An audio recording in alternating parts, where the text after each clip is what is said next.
Could game 2 be a grudge match? Hey, how's it going, everyone? This is the Rooftop Mariner, and you may have seen me in that video last week where the Mariners hit that home run with that halo montage that put them in the playoffs. The pitch from Acevedo. A drive deep to right field. Down the line. The Mariners win this game 2-1. The dream lives. They're going to the playoffs. And speak of halo, the last time the Mariners even made the playoffs, that game didn't even exist. Is it true? Anyways, going into game 1, the Mariners went into Toronto, shut them down 4-0 with great pitching by Luis Castillo and Andres Munoz's 103 miles an hour fastball that even had Vlad Jr. impressed. That's a strike. 1-0-3. Although it was nice to see 4 runs scored, especially 3 of them early, I was still concerned about the offense since they did leave 7 men on base and they had opportunities to widen the lead just a little bit, which is something that they will need to do going forward if they're going to make some kind of deep run in the playoffs. Throughout this entire season, the offense has been a struggle, especially with injuries such as Mitch Haniger and Sam Haggerty and Jesse Winker, Kyle Lewis, especially with Sam Haggerty out for the season since he did try to make that stealing base attempt in one of the regular season games, especially one of the few final ones.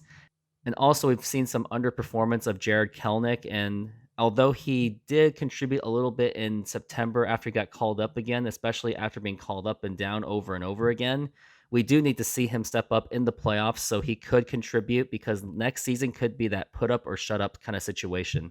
Now, going into game 2, this one could be very interesting. We got Robbie Ray, who is going to be starting against his former team. Now, why in the world do I find this interesting? So Robbie Ray was the Cy Young pitcher for the Toronto Blue Jays last season, and he left to sign a 5-year contract with the Seattle Mariners. This was due to the fact that he was not vaccinated, and how to prove that was he did not even travel with the team to Toronto due to the fact that although last year he was able to pitch for Toronto because of an athlete exemption, Canada decided to get rid of that exemption, so he basically was not allowed to play in Toronto at all. So that's kind of another reason why he just left to go back to the States so he didn't have to deal with those mandates based on his own personal decision. And here's an article from Sports Illustrated from a long time ago. This was back in May.